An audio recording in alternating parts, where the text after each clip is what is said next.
सरल और धारा प्रवाह हिंदी में बृहद आरण्यक उपनिषद चौथा भाग। इस भाग में प्रजापति को 16 कलाओं वाला दिखाया गया है।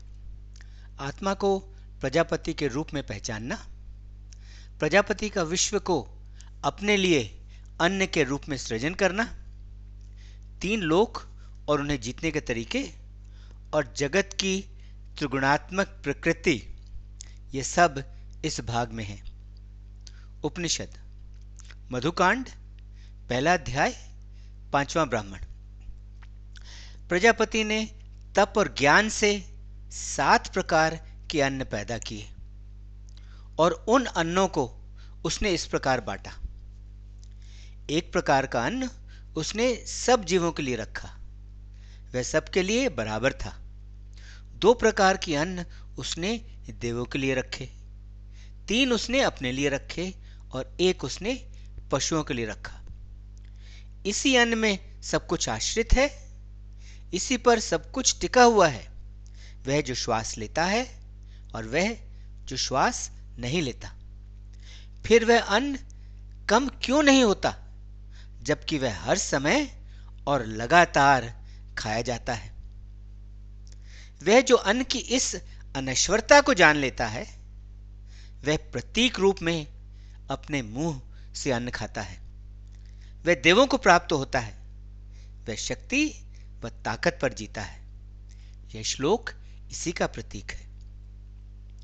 जब प्रजापति ने तप करके तथा ज्ञान से 7 प्रकार के अन्न पैदा किए, इसका अर्थ है कि प्रजापति ने अन्न को ज्ञान व तप से पैदा किया। एक प्रकार का अन्न सबके लिए बराबर था।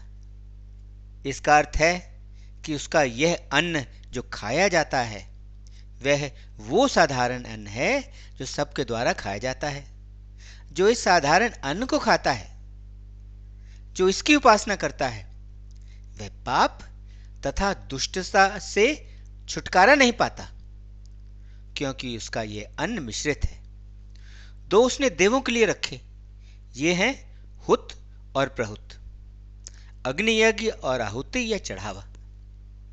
लेकिन यह भी कहा जाता है कि ये 2 अन्न अमावस और पूर्णिमा को दी जाने वाली बलियां हैं। इसलिए भौतिक या सांसारिक लाभ के लिए यज्ञ नहीं करना चाहिए। एक उसने पशुओं के लिए रखा, वह है दूध, क्योंकि सबसे पहले दोनों मानव और पशु केवल दूध पर ही जीते हैं। दोनों केवल दूध पर ही निर्भर होते हैं।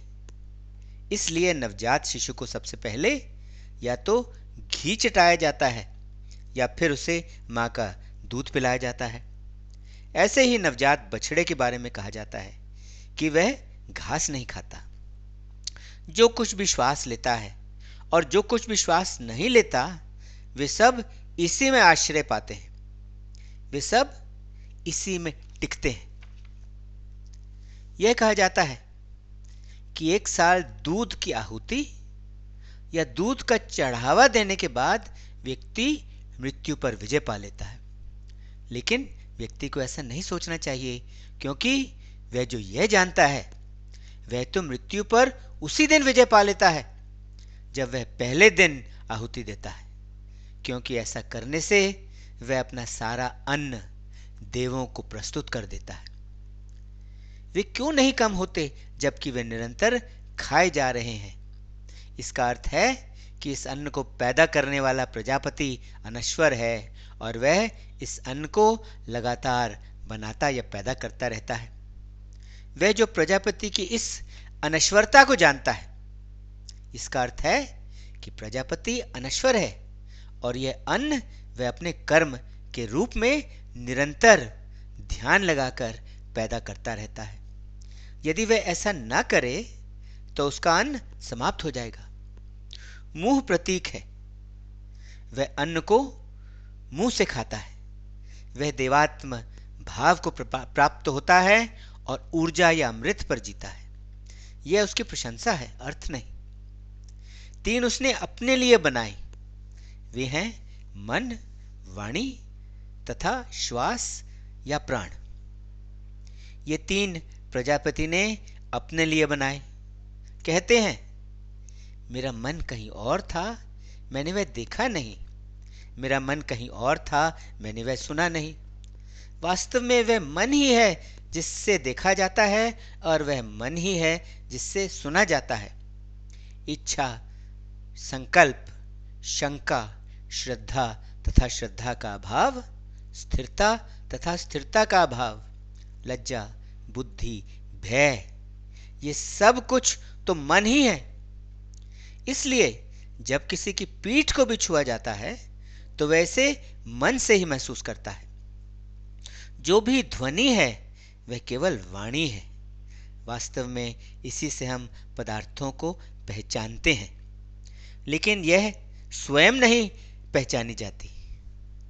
प्राण वायु, अपान वायु, व्यान वायु, उदान वायु तथा समान वायु, वह सब कुछ जो श्वास लिया जाता है, वह सब का सब श्वास अर्थात प्राण ही है। वास्तव में आत्मा में वाणी, मन व प्राण होते हैं।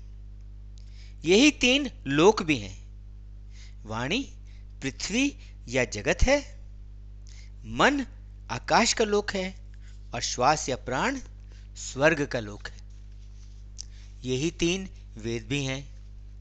वाणी ऋग्वेद है, मन यजुर्वेद है, और प्राण सामवेद है। यही देव, पितृ तथा मानव है।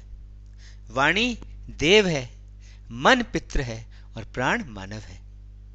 यही माता, पिता तथा संतान है। वाणी माता है, मन पिता है तथा प्राण संतान है। यही वह है जो जाना हुआ है, यही है जो जानने योग्य है, तथा यही वह है जो अनजाना है।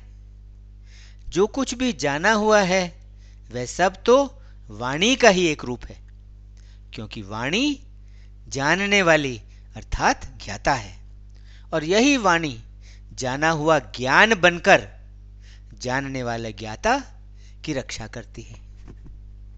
जो कुछ भी जानने योग्य है वह सब तो मन का ही एक रूप है, क्योंकि मन को जानना है, और यह मन जाना हुआ बनकर व्यक्ति की रक्षा करता है। जो अनजाना है वह सब तो प्राण का ही एक रूप है, क्योंकि प्राण ही वह है जो अनजाना है, और यह प्राण अनजाना बनकर व्यक्ति की रक्षा करता है। इसी वाणी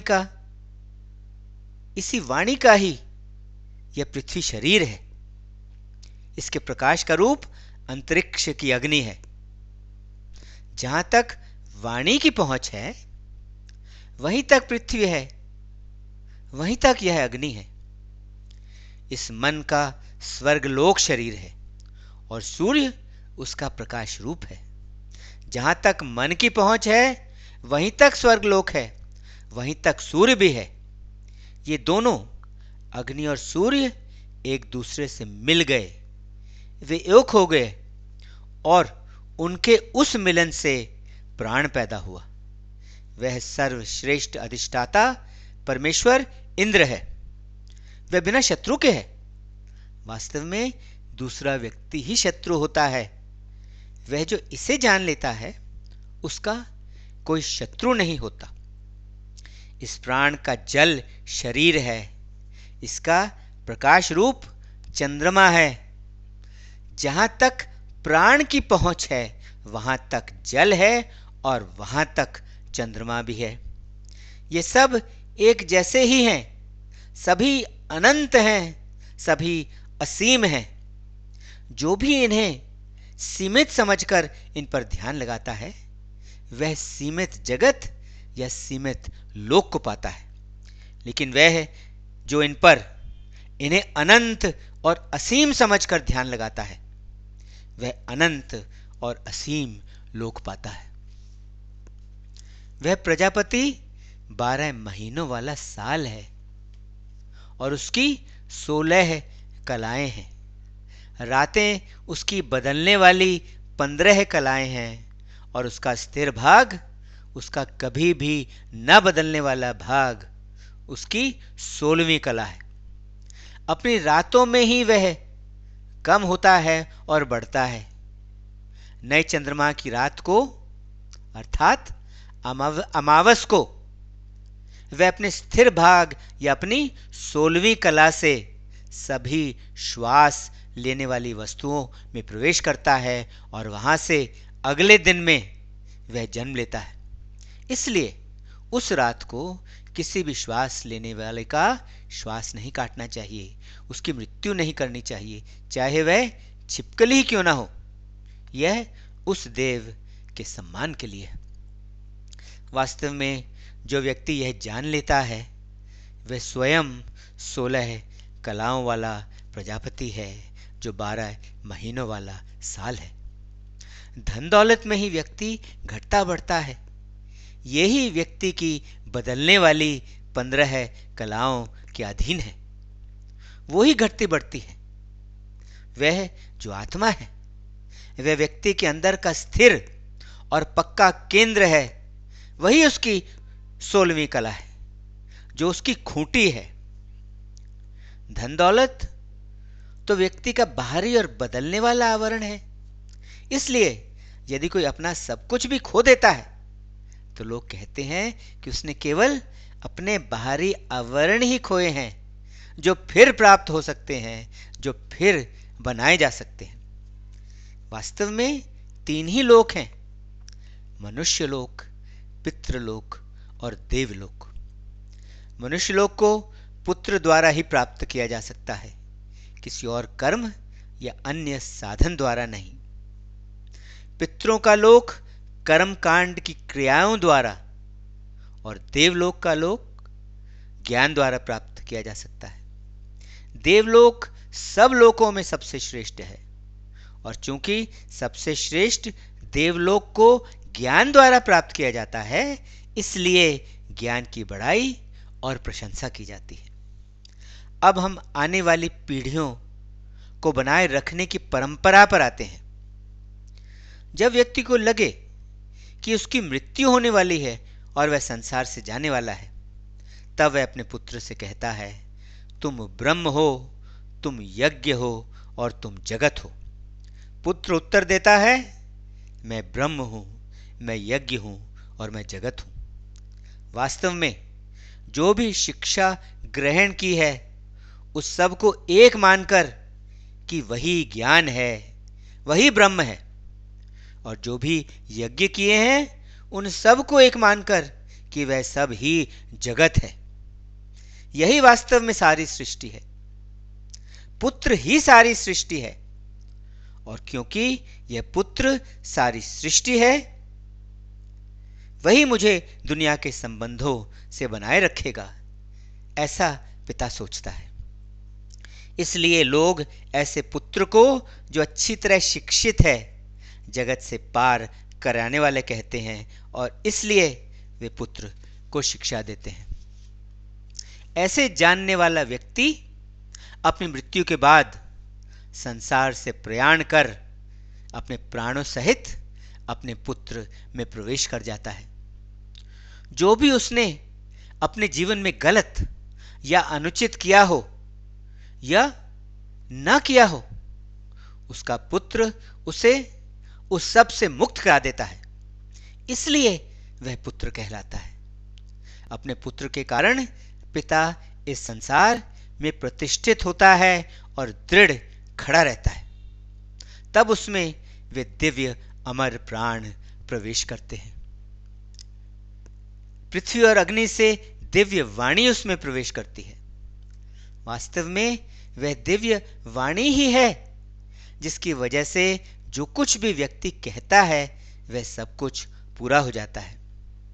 स्वर्ग तथा सूर्य से दिव्य मन उसमें प्रवेश करता है। इसी दिव्य मन के कारण व्यक्ति सदा खुश रहता है और दुख उसे छूता नहीं। जल तथा चंद्रमा से दिव्य प्राण उसमें प्रवेश करते हैं। वास्तव में वह दिव्य प्राण है, चाहे वह चलायमान हो या स्थिर हो, जिसके कारण व्यक्ति शांत रहता है, परेशान नहीं होता और उसे चोट नहीं लगती। वह जो यह सब जान लेता है वह सब जीवों की आत्मा बन जाता है। जैसा वह देव हिरण्यगर्भ है वैसा ही वह भी बन जाता है। जैसे सब जीव हिरण्यगर्भ का आदर सत्कार करते हैं, सब लोग उसका भी वैसे ही आदर सत्कार करते हैं, जो यह सब कुछ जानता है।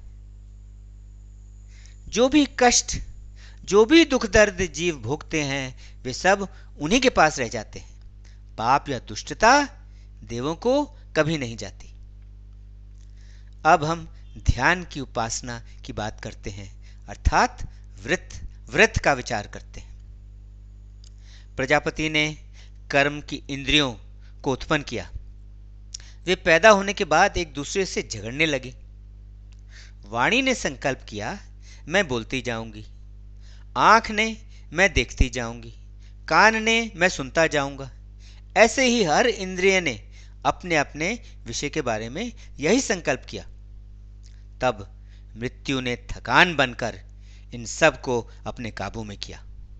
उसने सबको अपने कब्जे में लिया और उन्हें अपने कब्जे में लेने के बाद उन्हें अपने अपने कर्म से रोक दिया।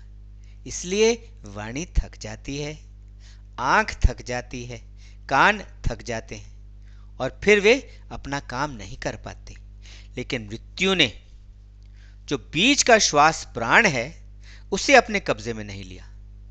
बाकी की इंद्रियों ने उसे जानना चाहा, क्योंकि उन्होंने माना कि यह प्राण वास्तव में उन सब में श्रेष्ठ है, क्योंकि चलते हुए या स्थिर रहते हुए यह कभी थकता नहीं, यह कभी परेशान नहीं होता, इसे कभी चोट नहीं लगती। चलिए हम सब इसी का रूप ले लेते हैं और वे सब वास्तव में उसी का रूप बन गए। इसलिए उन सबको उसके पीछे प्राण ही कहते हैं। जिस किसी भी परिवार में कोई ऐसा व्यक्ति हो जो यह जानता है, उस परिवार को उसी के नाम से जाना जाता है, उस परिवार को उसी के नाम से बुलाया जाता है। और जो ऐसे जानने वाले से शत्रुता करता है, जो यह जानता है, वह सूखने लगता है और सूखने के बाद अंत में वह मर जाता है, उसकी मृत्यु हो जाती है। यह सब तो जीव तथा आत्मा के विषय में था। अब देवों के विषय में कहा जाता है। अग्नि ने संकल्प किया, मैं जलती रहूंगी। सूर्य ने, मैं गर्मी देता रहूंगा। चंद्रमा ने, मैं प्रकाश करता रहूंगा। और ऐसे ही अन्य देवों ने भी अपने अपने दिव्य विषय के अनुसार संकल्प किया। जैसे श्वास अर्थात प्राण सभी इंद्रियों में केंद्रीय या मुख्य स्थान रखती है, वैसे ही वायु इन देवताओं में केंद्रीय और मुख्य स्थान रखती है। वायु का पतन नहीं होता। वायु ऐसा देव है जिसका अस्त नहीं होता, जो विश्राम नहीं करता। इसके विषय में यह श्लोक है, जहां से सूर्य का उदय होता है और जहां जाकर सूर्य का अस्त होता है वह वायु ही है। वास्तव में वायु से ही सूर्य का उदय होता है और वायु से ही जाकर वायु में ही जाकर सूर्य का अस्त होता है। उसी को देवों ने न्याय या धर्म बना दिया। वही आज भी है, वही कल भी होगा। जो कुछ देवों ने तब देखा था वही सब कुछ वे आज भी देखते हैं। इसलिए व्यक्ति को एक ही उपासना करनी चाहिए। वह श्वास अंदर ले और श्वास बाहर निकाले और फिर वह यह इच्छा करे कि मृत्यु का पाप मुझे कभी ना लगे। और जब वह उस काम को शुरू करता है तो वह उसे पूरा भी करे। और ऐसे ही वह उस देव के साथ एकता पाता है और उसके साथ उसी के लोक में निवास पाता है। छठा ब्राह्मण समाप्त। अब पांचवा ब्राह्मण समाप्त। छठा ब्राह्मण। वास्तव में यह जगत नाम, रूप तथा कर्म की तिकड़ी है। इनमें नामों के विषय में वाणी इसका मूल अथवा वाणी इसका स्रोत है, क्योंकि इसी वाणी से सभी नाम निकलते हैं। यह इन नामों का विशेष भाग है क्योंकि यह सब नामों में पाया जाता है। यह उनका ब्रह्म है क्योंकि यह सब नामों का सहारा है। अब रूपों के विषय में, आंख इनका मूल है अथवा आंख इनका स्रोत है क्योंकि इसी से सभी रूप निकलते हैं। यह इन रूपों का विशेष भाग है क्योंकि यह सब रूपों में पाया जाता है। यह उनका ब्रह्म है क्योंकि यह सब रूपों को सहारा देता है। अब कर्म के विषय में, शरीर इसका मूल है अथवा शरीर इसका स्रोत है क्योंकि शरीर से ही कर्म होते हैं। वह कर्म का विशेष भाग है क्योंकि वह सब कर्मों में पाया जाता है। यह उनका ब्रह्म है क्योंकि यह सब कर्मों को सहारा देता है। ये तीनों, वाणी, रूप तथा कर्म, इकट्ठा होकर एक हैं। यही आत्मा है और यह आत्मा एक होते हुए भी तिकड़ी है।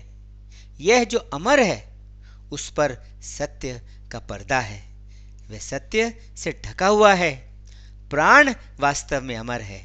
नाम और रूप सत्य हैं। नाम और रूप के सत्य का पर्दा इस अमर प्राण पर पड़ा हुआ है। यह अमर प्राण नाम और रूप के सत्य के पर्दे से ढका हुआ है। छठा ब्राह्मण समाप्त। पहला अध्याय समाप्त। चौथा भाग समाप्त। ओम शांति शांति शांति। ओम।